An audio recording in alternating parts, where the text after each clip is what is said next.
السلام علیکم۔ آج ہم عربی گرامر کی روح تک پہنچنے کی کوشش کریں گے، ایک ایسے علم کے ذریعے جسے علم نحو کہتے ہیں۔ سمجھیں کہ یہ وہ چابی ہے جو عربی زبان کے اصل مفہوم کا دروازہ کھولتی ہے۔ اس کتاب کے شروع میں ہی ایک بڑی زبردست بات لکھی ہے۔ گفتگو میں نحو کی حیثیت ایسی ہے جیسے کھانے میں نمک کی۔ ذرا سوچیں، بریانی کی پلیٹ سامنے ہو، خوشبو بھی لاجواب ہو، لیکن اس میں نمک نہ ہو، سارا مزہ ہی خراب ہو جائے گا، ہے نا؟ بالکل اسی طرح نحو کے بغیر عربی زبان بھی بے ذائقہ اور یہاں تک کہ بے معنی ہو سکتی ہے۔ تو پھر چلیں اس نمک کو تھوڑا سمجھتے ہیں کہ آخر یہ ہے کیا چیز۔ اس کے لیے سب سے پہلے یہ جاننا ضروری ہے کہ علم نحو کہتے کسے ہیں۔ آئیے اس کی بنیادوں سے شروع کرتے ہیں۔ چلیں اب ذرا علم نحو کی باقاعدہ تعریف پر نظر ڈالتے ہیں، اور اس کے لیے ہم کہیں اور نہیں بلکہ سیدھا اصل کتاب کی طرف ہی جائیں گے۔ یہ دیکھیں، یہ اس کتاب کا پہلا سبق ہے اور ہماری ساری بنیادی تعریفیں یہیں سے لی گئی ہیں۔ اس سے یہ بات بھی صاف ہو جاتی ہے کہ ہم جو بھی بات کر رہے ہیں وہ مستند حوالے پر مبنی ہے۔ تو تعریف بہت واضح ہے۔ نحو ہمیں دو بڑی خاص چیزیں سکھاتا ہے۔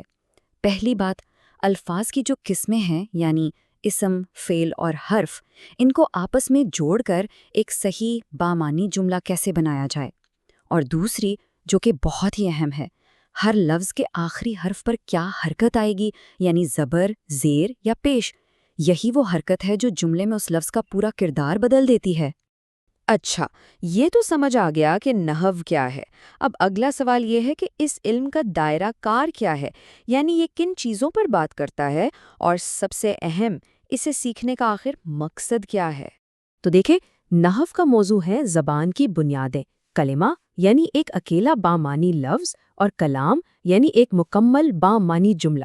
اور اس کو سیکھنے کا مقصد بہت سیدھا اور صاف ہے، عربی بولتے اور لکھتے ہوئے لفظی غلطیوں سے بچنا، تاکہ جو بات ہم کہنا چاہ رہے ہیں سننے والے کو بالکل وہی سمجھ آئے۔